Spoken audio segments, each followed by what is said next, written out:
I am Surabhi Sharma. खबरों से update रहने के लिए India TV YouTube channel subscribe करिए, साथ में बेल आइकन जरूर दबाएं। जुड़े रहें इंडिया टीवी के साथ।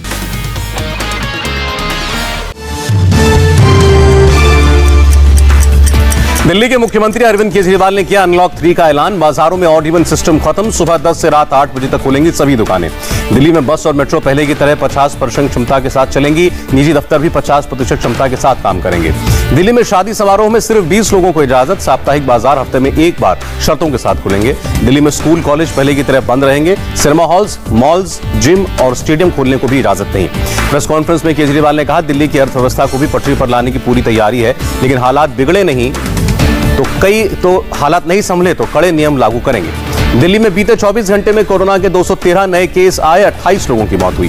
दिल्ली के चाणक्यपुरी में बढ़ी पानी की दिक्कत, पानी भरने पहुंचे लोग भूले सोशल डिस्टेंसिंग। दिल्ली में जल संकट पर शुरू हुआ सियासी घमासान। बीजेपी ने पूछा, केजरीवाल को घर घर पानी पहुंचाने से कौन रोक रहा है? आम आदमी पार्टी ने गृह मंत्रालय को जिम्मेदार ठहराया। दिल्ली के जल संकट पर बोले केजरीवाल के मंत्री सत्येंद्र जैन, पानी के टैंकर का समय फिक्स है, इसे और दुरुस्त करने की कोशिश करेंगे।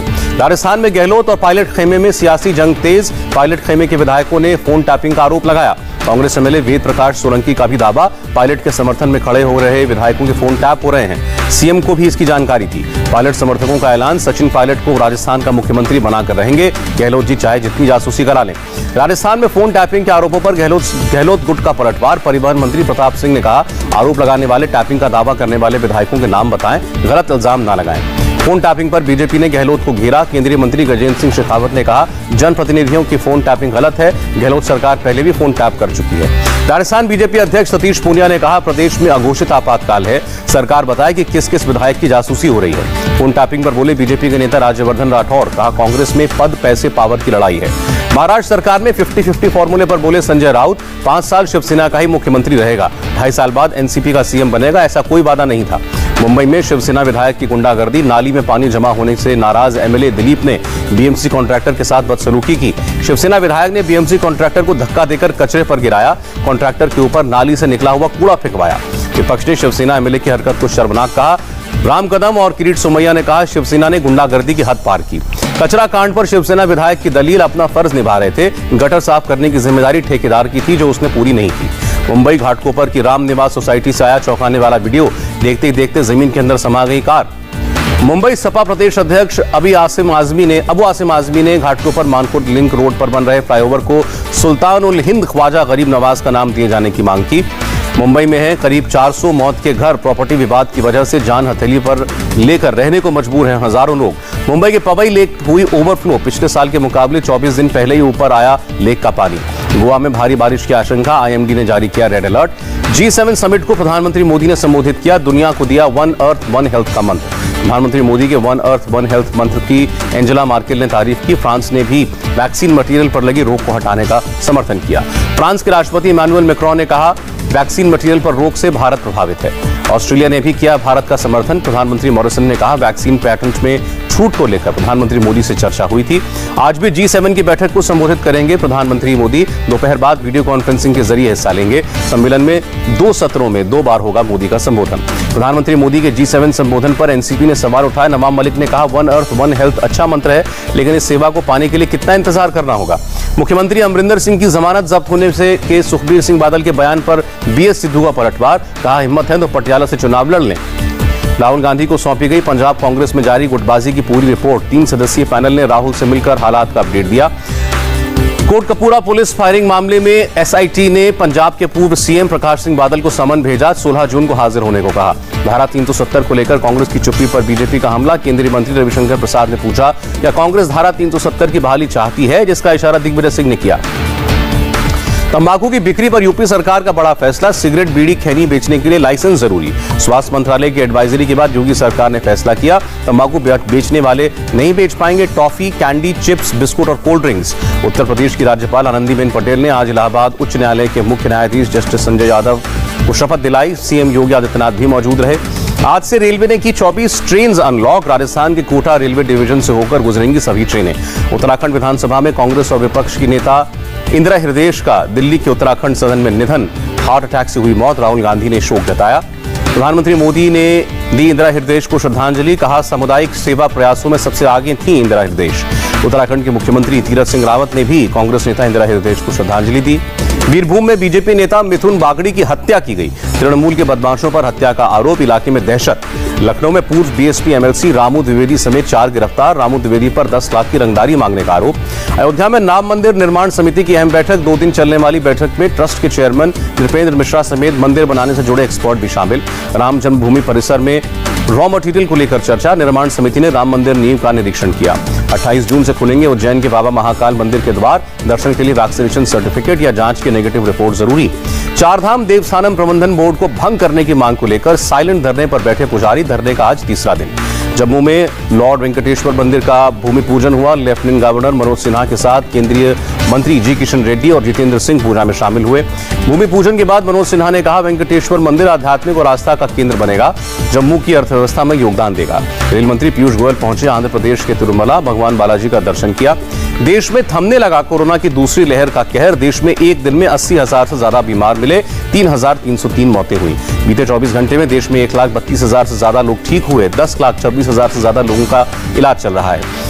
चीन से इंपोर्ट किए गए 5,000 ऑक्सीजन सिलेंडर्स ओडिशा सरकार को डोनेट किए गए, AMNS इंडिया ने डोनेट किए सिलेंडर्स। केंद्रीय मंत्री धर्मेंद्र प्रधान ने दिल्ली के महाराजा अग्रसेन हॉस्पिटल में ऑक्सीजन प्लांट का उद्घाटन किया। अनलॉक के बाद अलीगढ़ की मार्केट में उमड़ा जनसैलाब, कोरोना गाइडलाइंस हुई तार-तार।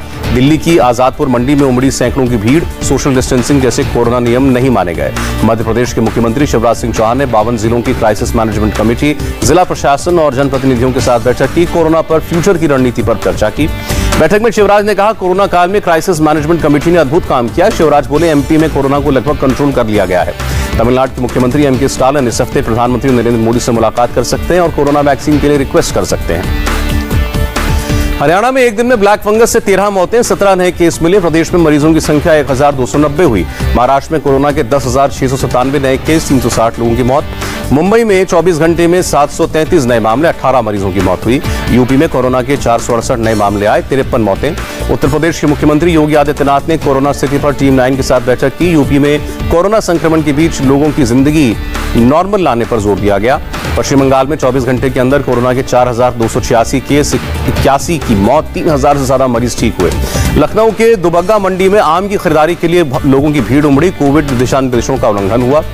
राजस्थान में कोरोना की दूसरी लहर पर ब्रेक, बीते 24 घंटे में 3 जिलों में 0 मामले, 7 जिलों में एक नए मामले सामने आए। तमिलनाडु में कोरोना के 15,108 नए मामले आए, 374 मरीजों की मौत हुई।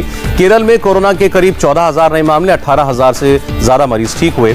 आंध्र प्रदेश में कोरोना के करीब 7,000 नए मामले, 11,000 से ज्यादा मरीज रिकवर हुए। गोवा में 472 नए केस मिले, 601 ठीक हुए। भोपाल जेल में सिमी के 23 आतंकियों ने किया कोरोना वैक्सीन की डोज लेने से इनकार, कहा धर्म इसकी इजाजत नहीं देता। केरल को मिली 5,38,000 कोरोना वैक्सीन की डोज, 3.5 लाख डोज केंद्र से मिली, बाकी की कैब वैक्सीन केरल सरकार ने खुद खरीदी। जम्मू कश्मीर के राजौरी में ट्राइबल लोगों के लिए चलाया गया स्पेशल वैक्सीनेशन अभियान। राजस्थान के बीकानेर में जिला प्रशासन ने 45+ आयु वर्ग के लिए ऑन व्हील्स वैक्सीनेशन का आयोजन किया। 3 दिन में लगभग 65,000 लोगों का टीकाकरण हुआ। गोवा में आज से 18 से 44 आयु वर्ग के लोगों के लिए वॉक इन रजिस्ट्रेशन शुरू। पेट्रोल की कीमत पर केंद्रीय मंत्री का राहुल गांधी पर पलटवार, पूछा कांग्रेस शासित प्रदेशों में तेल क्यों महंगा है। धर्मेंद्र प्रधान ने कहा राहुल उद्धव को आदेश दे, महाराष्ट्र में टैक्स कम करें, इससे राज्य में पेट्रोल की कीमत घटेगी। लखनऊ में 22 साल की लड़की का शव मिला, फिलहाल लड़की की पहचान नहीं हो पाई है, पुलिस जांच में जुटी। दिल्ली की सड़कों पर हत्या और लूट करने वाला गैंग पुलिस के हत्थे चढ़ा, सैंट्रो का गैंग के नाम से मशहूर था अपराधियों का ग्रुप। मुंबई के नजदीक ठाणे में चोरों के एक बड़े रैकेट का पर्दाफाश, 7 लोग गिरफ्तार, 11 बाइक, एक ऑटो रिक्शा समेत 5.5 लाख रुपए कैश और 7 मोबाइल फोन बरामद। अंबाला पुलिस और एक्साइज डिपार्टमेंट ने मंदसौर जिले के एक गोदाम में अवैध शराब बरामद की। पुलिस ने कहा मामले में शामिल लोगों के खिलाफ कार्रवाई होगी। इंदौर की स्पेशल टास्क फोर्स ने 4 गोल्ड स्मगलर्स को गिरफ्तार किया। 3 किलो 75 ग्राम सोना और 1 करोड़ रुपया कैश बरामद। मृतकों को रेमडेसिविर इंजेक्शन जारी करने पर कानपुर के GSBM मेडिकल कॉलेज के प्रिंसिपल का बयान, कहा मामले की जांच के लिए टीम बनाई गई। गोवा मेडिकल कॉलेज से 1 महीने का बच्चा चोरी हुआ, 24 घंटे में पुलिस ने बच्चा चोरी करने वाली महिला को गिरफ्तार किया। जम्मू कश्मीर के उधमपुर में तवी रिवर पर चल रहा है नया ब्रिज बनाने का काम। नया पुल बनने से 9 पंचायतों के 50,000 लोगों को मदद मिलेगी। मुंबई के CSMT स्टेशन पर RPF कांस्टेबल और ट्रेन गार्ड बने मसीहा, चलती ट्रेन के साथ घसटते युवक की जान बचाई। पश्चिम बंगाल के आसनसोल में एलपीजी टैंकर और दवा से भरे ट्रक में टक्कर, आग लगने से 3 की मौत। आसनसोल में शराब की लूट करने वाले 7 लोगों को पुलिस ने गिरफ्तार किया। भारी मात्रा में शराब की पेटियां पकड़ी गई। मिजोरम में असम राइफल्स और पुलिस का ज्वाइंट ऑपरेशन 5 आरोपियों को हथियारों के जखीरे के साथ गिरफ्तार किया। उदयपुर में बदमाशों ने दिन दिहाड़े लूट की बड़ी वारदात को अंजाम दिया। बाइक सवार बदमाशों ने चाकू की नोक पर कार सवार युवक युवती को लूटा।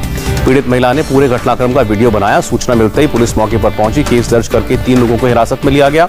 हरियाणा के मेवात में पुलिस कस्टडी में एक युवक की मौत के बाद लोगों ने पुलिस पर हमला बोला। पथराव के बाद गाड़ी में तोड़फोड़, बाद में आग लगाई। दिल्ली के मदनपुर खादर इलाके की झुग्गियों में आग, 53 झुग्गियां जलकर खाक। दमकल विभाग ने आग पर काबू पाया। चीन में हुआ भीषण विस्फोट, गैस एक्सप्लोजन में 11 की मौत, 37 लोग घायल हुए।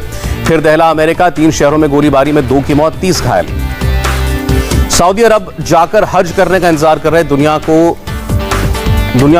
के लोगों को झटका। कोरोना के कारण दूसरे देशों को नहीं मिलेगी हज की इजाजत। सिर्फ 60,000 सऊदी अरब निवासी ही कर पाएंगे हज। फुटबॉल के सबसे बड़े टूर्नामेंट यूरो कप में खौफनाक हादसा, डेनमार्क के दिग्गज खिलाड़ी एरिक्सन मैदान में बेहोश होकर गिरे। वेस्टइंडीज के धाकड़ all rounder Andre Russell Pakistan super league में खेलते वक्त घायल हुए। हेलमेट पर लगी गेंद, रसेल को स्ट्रेचर पर मैदान के बाहर ले जाया गया। हाय, आई एम सुरभि शर्मा। खबरों से अपडेट रहने के लिए India TV YouTube channel subscribe करिए, साथ में बेल आइकन जरूर दबाएं। जुड़े रहें इंडिया टीवी के साथ।